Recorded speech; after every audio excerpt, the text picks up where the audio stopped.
నమస్తే, నా పేరు Shivaji. Welcome to our channel. So Tamil Nadu ఎన్నికల్లో జగన్మోహన్ రెడ్డి గారి ఫోటో చూపించడం వల్ల, జగన్మోహన్ రెడ్డి గారి వేసుకున్నటువంటి అదే కలర్ షర్టు, అదే కలర్ ప్యాంటు వేసుకోవడం వల్ల విజయ్ సునామీ సృష్టించాడు, ముఖ్యమంత్రి అయ్యాడని చెప్పి జగన్మోహన్ రెడ్డి గారి అభిమానులు ఎలాగో ఏదో ఒక సొల్లు వేసుకుంటా ఉంటారు సోషల్ మీడియాలో అనుకోండి. ఎవరైతే రాజకీయ నాయకులు మంత్రులుగా చేసినటువంటి, ఇప్పుడు ఉదాహరణకు రోజానే ఉంది, రోజా అంటుంది కనీసం ఇంకిత జ్ఞానం ఉండదు, వీళ్ళకు రాజకీయాల మీద అవగాహన కూడా ఉండదు. ఏదో జగన్మోహన్ రెడ్డి గారి ఫ్యాన్ గాల్లో గెలిచిపోయారు. సో రాజశేఖర్ రెడ్డి గారి ముఖం చూసి ఓట్లు వేసేశారు. సరే, ఇంకా ఏమీ తెలియని వాళ్ళకే మంత్రి పదవులు ఇస్తాడు కాబట్టి జగన్మోహన్ రెడ్డి గారు, రోజాకి ఏమీ తెలియదు కాబట్టి ఒక మంత్రి పదవి ఆమెకి ఇచ్చి కొన్ని రోజులు అట్లా ఆ బుగ్గ కారు వేసుకొని తిరిగి ఆమె యొక్క జీవిత ఆశయం ఏదైతే ఉందో దాన్ని నెరవేర్చుకునేలాగా చేశాడు. అది వేరే విషయము. సో నిన్న ప్రెస్ మీట్ లో విజయ్ గురించి, విజయ్ మీ ఫోటో చూపించిన దాని వల్లనే గెలిచాడంట అని పత్రికా విలేకరులు అడిగినటువంటి ప్రశ్నకు జగన్మోహన్ రెడ్డి గారు ఏమి సమాధానం చెబుతున్నారో ఒక్కసారి వినండి. తమిళనాడు ఎన్నికల్లో మొన్న విజయ్ మీ ఫోటో పెట్టుకుని ఎన్నికల ప్రచారం చేశారు. ఆ ప్రచారం కూడా ఆయనకు బాగా కలిసి వచ్చింది, తమిళనాడు ముఖ్యమంత్రి అయ్యారని కూడా చెప్తా ఉన్నారు. మీరే అనుకుంటున్నారు సార్? రమేష్, ఆయన రాష్ట్రంలో ఆయనకే పలుకుబడి ఎక్కువ ఉంటుంది, కానీ జగన్కి ఎలా ఉంటుందయ్యా? చూడండి, కుండ బద్దలు కొట్టి చెప్పేశాడు. తమిళనాడు రాష్ట్రంలో విజయ్కి అది సొంత రాష్ట్రము, సొంత రాష్ట్రంలో ఆయనకే పలుకుబడి ఉంటుంది. కానీ నా ఫోటో చూపించాడనో, నేను వేసుకున్న షర్ట్ వేసుకున్నాడనో, నేను వేసుకున్నటువంటి ప్యాంట్ వేసుకున్నాడని చెప్పు ఆయనకు ఓట్లు వేయరు కదా, నాకన్నా ఆయనే పాపులర్ అని చెప్పి క్లియర్గా చెప్పేశాడు. వాస్తవంగా చెప్పాలంటే ఈ వైఎస్ఆర్సీపీ వాళ్ళు అనుకుంటున్నట్లు జగన్మోహన్ రెడ్డి గారు ఒక రాజశేఖర్ రెడ్డి గారి కొడుకుగా తెలిసే కానీ మళ్ళీ ముఖ్యమంత్రి అయిన తర్వాత ఈ ఆంధ్రప్రదేశ్లో కొంచెం పాపులర్ అయ్యాడే కానీ తమిళనాడులో జగన్మోహన్ రెడ్డి గారి గురించి ఎవరికైనా తెలిసినా, ఎవరైనా ఇక్కడి నుంచి వెళ్ళి అక్కడ వెళ్ళి ఉద్యోగాలు చేసుకునే వాళ్ళు, లేదా కూలి పనులు చేసుకునే వాళ్ళు, లేదా పొట్టకుట్టి కోసం వెళ్ళిన వాళ్ళకు తప్పితే తమిళ వాళ్ళకి జగన్మోహన్ రెడ్డి గారి గురించి ఏం తెలిసి ఉంటుంది. అదేవిధంగా ఇప్పుడు కర్ణాటకకి వెళ్ళినా, కర్ణాటకలో ఇప్పుడు ఆయన ఉన్నాడు, తెలుగు వాళ్ళు ఎక్కడెక్కడ ఉన్నారో అక్కడ తప్పితే మిగతా భాషలకి, మిగతా భాషలు మాట్లాడే వాళ్ళకి, మిగతా భాషలు ఉన్నటువంటి రాష్ట్రాలకి ఎవరికైనా జగన్మోహన్ రెడ్డి గారు తెలుసా? ఆంధ్రప్రదేశ్లో కూడా రాజశేఖర్ రెడ్డి గారి కొడుకుగానే కదా పరిచయం అయింది. కాంగ్రెస్ పార్టీ వల్లనే కదా ముందుగా ఆ రాజకీయ ఆరంగేటం చేసి ఎంపీగా అయ్యింది. సో ఈయన పేరు చెప్తే ఏందో గెలిచిపోయినట్లు, ఆ రోజా అయితే ఈయన ఫోటో చూపించి నేను జగన్మోహన్ రెడ్డి లాగా నేను పరిపాలన చేయబోతానని చూపిస్తే ఓట్లేశారంట. మరి అదే ఫోటో చూపిస్తేనే కదా 175 నియోజకవర్గాల్లో 11 సీట్లు వచ్చింది. మరి నగిరిలో జగన్మోహన్ రెడ్డి గారి ఫోటో మీరు ఓట్లప్పుడు చూపించలేదా? మరి జనాలు ఎందుకు ఓట్లు వేయలేదు? అదే ఫోటో పులివెందుల్లో జరిగినటువంటి ఉప ఎన్నికల్లో, జెడ్పీటీసీ ఎన్నికల్లో చూపించిండొచ్చు కదా, అక్కడ ఎందుకు మరి ఆ డిపాజిట్ కూడా పోయింది? సో జగన్మోహన్ రెడ్డి గారి ఫోటో చూసో, లేకపోతే ఎవడైనా తెల్ల కలరు షర్ట్ వేసుకుంటే క్రీమ్ కలర్ ప్యాంటే వేసుకుంటారు మ్యాక్సిమం రాజకీయ నాయకులు.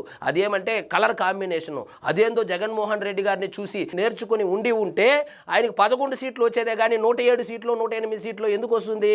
సో జగన్మోహన్ రెడ్డి గారి ఫోటో కాదు, జగన్మోహన్ రెడ్డి గారే సిద్ధం సిద్ధం సిద్ధం అని చెప్పి శ్రీకాకుళం నుంచి చిత్తూరు వరకు దాదాపుగా 2,50,000 మంది వాలంటీర్లను పెట్టుకొని, మొత్తం అధికారం మొత్తం చేతిలో పెట్టుకొని, అధికారులను చేతిలో పెట్టుకొని, పోలీసు వ్యవస్థను మొత్తాన్ని గుప్పెట్లో పెట్టుకొని, 30కి పైగా ఎంపీలు, 151 రాపాకతో కలిపితే 152 తెలుగుదేశం నుంచి పోయిన వాళ్ళు, మొత్తం 155 మంది ఎమ్మెల్యేలను చేతిలో పెట్టుకొని, ఒక 25 మంది 30 మంది మంత్రులను చేతిలో పెట్టుకొని ఎన్నికలకు పోతేనే 11 సీట్లు వచ్చింది. అలాంటిది ఉత్తి ఫోటో చూపిస్తే విజయ్ ముఖ్యమంత్రి అయ్యాడని చెప్తే జనాలు నవ్వుకుంటారు. అసలు విజయ్ జగన్మోహన్ రెడ్డి గారిని పట్టించుకొని కూడా లేదు. సో ఫలితాలు వచ్చినటువంటి రోజు ఈయన ఒక ట్వీట్ వేశాడు, ఆయన కంగ్రాచులేషన్స్ చెప్తా.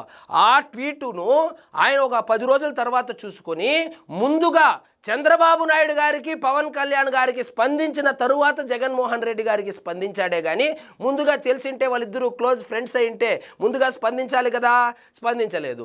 సో 10 రోజుల తర్వాత అందరితో పాటు, ఆయనకు సపరేట్గా కాదు అందరితో పాటు స్పందించాడే కానీ ఏదో స్పెషల్గా ఈయన ఫోన్ చేశాడంట ఆయనకి. అంటే ఇంకా రాజకీయ నాయకులు అన్నాక సో పక్క రాష్ట్రం ముఖ్యమంత్రి ఎవరైనా గెలిస్తే వాళ్ళకు ఫోన్ చేసి అభినందనలు తెలియజేయడము అదేం పెద్ద విషయం కాదనుకోండి. సో ఫోన్ చేయడము, సో జగన్మోహన్ రెడ్డి గారి వాళ్ళ వర్గం ఎవరైతే ఉన్నారో, వాళ్ళ కుటుంబ సభ్యులు ఎవరైతే ఉన్నారో, సో వాళ్ళంతా విజయ్కి సన్నిహిత సన్నిహితంగా ఉంటారని, విజయ్ చుట్టూ తిరుగుతూ ఉంటారని. అంటే ఇప్పుడు డబ్బున్న వాళ్ళు ఎప్పుడు రాజకీయ నాయకులు ఎవడు అధికారంలో ఉంటే ఇంతకుముందు డిఎంకే వైపు తిరిగారు. వీళ్ళు చెప్పడం ఏంది, ఆయన ఏదో పెళ్లికెళ్ళిన రోజు విజయ్ని కలిశాడని చెప్పి పెద్ద ఎత్తున సోషల్ మీడియాలో విజయ్ జగన్ ఉన్నటువంటి ఫోటోలు వైరల్ చేసుకున్నారు కదా. అదే పెళ్లిలో ఉదయానిధి స్టాలిన్ని కలిశాడు. స్టాలిన్ని కలిస్తే ఆయన ఎమ్మెల్యేగా కూడా ఓడిపోయాడు. అదేవిధంగా ఓపీఎస్ని కలిశాడు, మన పన్నీర్ సెల్వంని గెలిచాడు. సో ఆ రాష్ట్రానికి వెళ్ళి అక్కడ పెద్ద హై ప్రొఫైల్ మ్యారేజ్ కాబట్టి ఆ రాష్ట్రంలో ఉన్నటువంటి రాజకీయ నాయకులంతా వస్తే ఈయన ముఖ్యమంత్రిగా పనిచేశాడు. అందులోనూ రాజశేఖర్ రెడ్డి గారికి కుమారుడు కాబట్టి సో పక్కన కూర్చున్నారు, లేదా 4 మాటలు మాట్లాడాడు.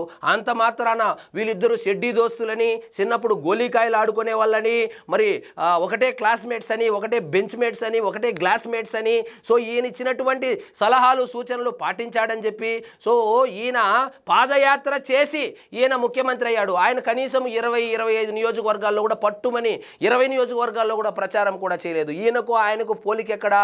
సో వాస్తవంగా చెప్పాలంటే ఈ వైఎస్ఆర్సీపీ వాళ్లకు సన్నిహిత సంబంధాలు ఉండేది డిఎంకే పార్టీకి సంబంధించి.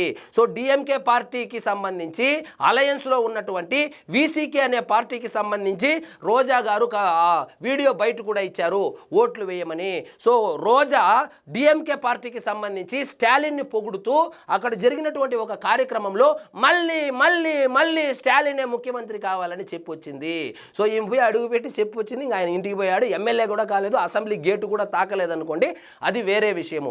సో ఎవరెవరైతే గత నెల రోజులుగా జగన్మోహన్ రెడ్డి గారి అభిమానులుగా చెప్పుకొని విజయ్ ఫ్యాన్స్ ముసుగేసుకొని పవన్ కళ్యాణ్ గారిని ట్రోల్ చేస్తున్నారో వాళ్ళ గాలి మొత్తం తీసేశాడు. ముఖ్యంగా రోజా గాలి మొత్తం తీసేశాడు. నాకేం సంబంధము, నన్ను చూసి ఆంధ్రప్రదేశ్లోనే ఓట్లు ఎవరు వేయలేదు, ఇంకా తమిళనాడులో ఎవరు వేస్తారు, అది ఆయన రాష్ట్రం కాబట్టి ఆయనే పాపులర్ అయి ఉంటాడు, అదే మా రాష్ట్రంలోనే నాకు 11 సీట్లు వచ్చింది, నా పరిస్థితి ఏమీ బాగాలేదన్నట్లు చాలా క్లియర్గా అర్థమయ్యేలాగే చెప్పినారు. ఇంకా కూడా వచ్చి విజయ్ని జగన్మోహన్ రెడ్డి ఫోటో చూపించడం వల్లనే విజయ్ గెలిచాడని చెప్పి చెప్పుకుంటే అది నిజంగా మీ మూర్ఖత్వం అవుతుంది.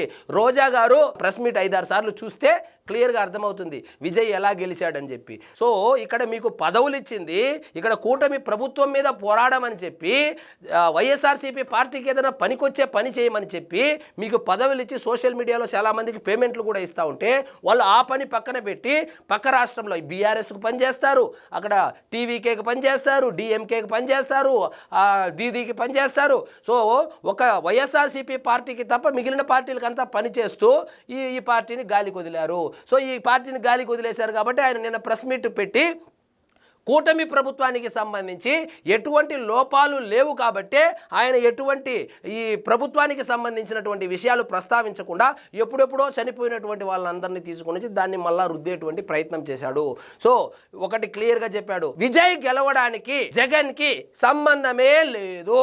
మా వాళ్ళే ఎవరో పోయి ఫోటో ఇస్తే ఆయన ఎత్తి చూపించాడు. సో ఎవరో వచ్చారని చెప్పి చూపించింటాడు. ఆయన కూడా రాజకీయ నాయకుడు కాబట్టి ఎవరో ఒక 5 ఓట్లు 10 ఓట్లు పడతాయిలే ఆయన ఫ్యాన్స్ ఎవరినో ఉంటే అని చూపించింటాడు.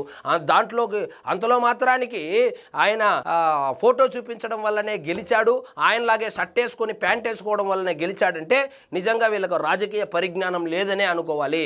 సో ఇదండి ఈరోజు మన టాపిక్. మీకు ఈ వీడియో నచ్చినట్లయితే లైక్ చేయండి, షేర్ చేయండి, ఛానల్ మాత్రం సబ్స్క్రైబ్ చేసుకోవడం మర్చిపోవద్దు.